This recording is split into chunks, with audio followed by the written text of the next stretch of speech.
Hey, happy day. Good to see you today. Today we're going to look at Standard 7, 7th grade number sense 2.0. It's basically dividing integers. Alright, so again, similar to multiplication, I know you can come up with a rule. You can tell me, what do you think the rule is? Well, let's take a look at it. Right?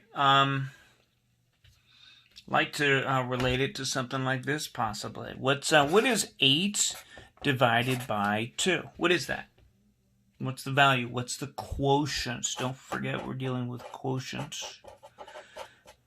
Good. It's 4, right? Because what this says is you have 8 things, and if you put them, you make 2 groups out of them. This is the number of groups. This is how much you have in each group. Just a recap, okay? So we have this, make 2 groups. What would you have in each group? Is that. All right, well, very good. Well, if 8 divided by 2 is 4, then what do you think this is over here? Negative 8 divided by 2. Is it the same thing? Good, you're right. It's negative 4. So let me show you a few different ways of, again, I guess reinforcing that. If we bring out Trini, okay, and maybe on the number line, my number line's not large enough, but let me go back. I'm going to add a little extra onto this. We'll go back to negative 8. I mean, if you want to think of it that way, you could say, okay, Trini has to go 8 steps, and, Trini has to get to negative 8. Let's say that, all right? Trini has to get to negative 8, okay? And we're going to take that trip that he has to take and split it into 2 equal parts. Well, what would be in each part? Well, think about it. If he's going out to negative 8, and this is what we're dealing with here.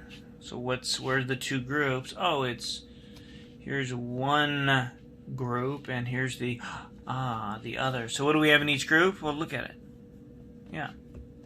So there's one reason why the quotient of negative 8 and 2 is negative 4 and not just 4.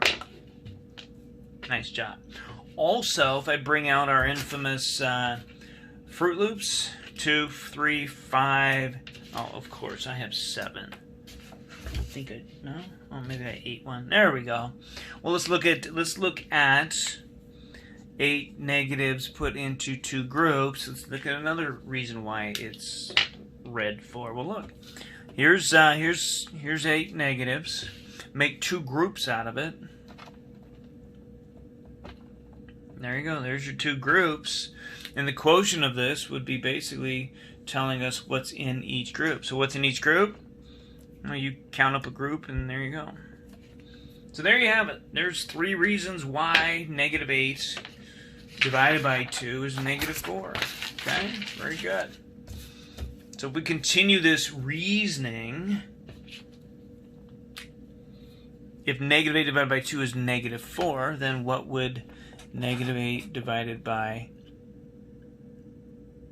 negative 2 be? What do you think? Think it's going to be the same thing as this? Nah, you're learning, aren't you? Good. Yeah, it's positive 4. Okay. So you take a look back at maybe what we've been doing with the multiplication. Ask yourself, is this the same situation as the multiplication?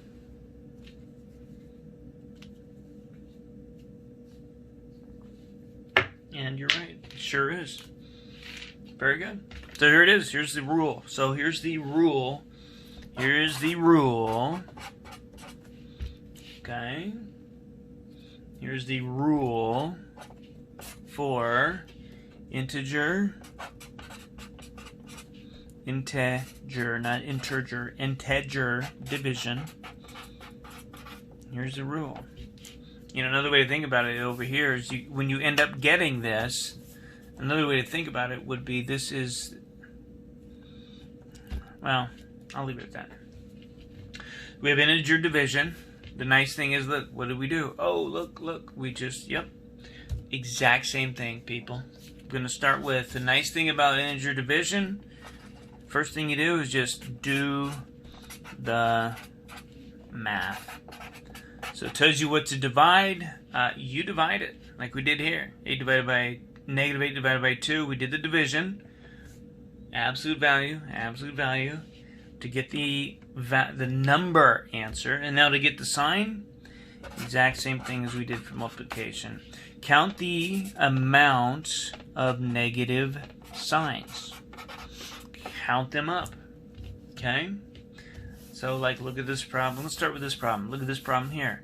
We have 2 of them. Okay? Well, that's what we call, 2 is what we call an even amount. So it's the odd-even rule again, folks. So we have an even amount, so what's the sign on the answer going to be? Very good. It's going to be a positive answer all the time, every single time. And the answer in this case is called the quotient, right? And then, well, if you don't have an even amount, then you have an odd amount, like over here. So, if you have an odd amount of negative signs, the sign on your quotient will be negative. Very good.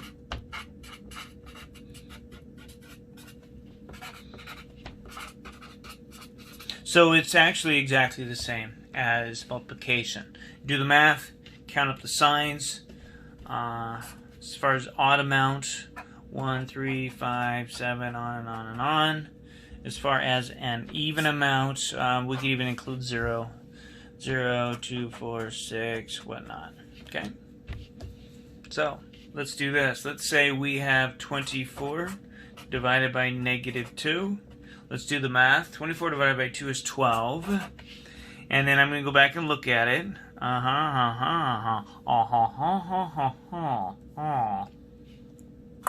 Okay? Whereas, let's say we had this, 24 negative divided by 2 negative. We're going to do the math. 24 divided by 24 divided by 2 is 12. Then we're going to go back and count up the signs. 1, 2.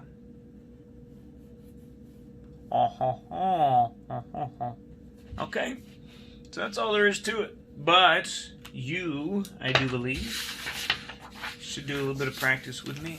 So let's go ahead and practice.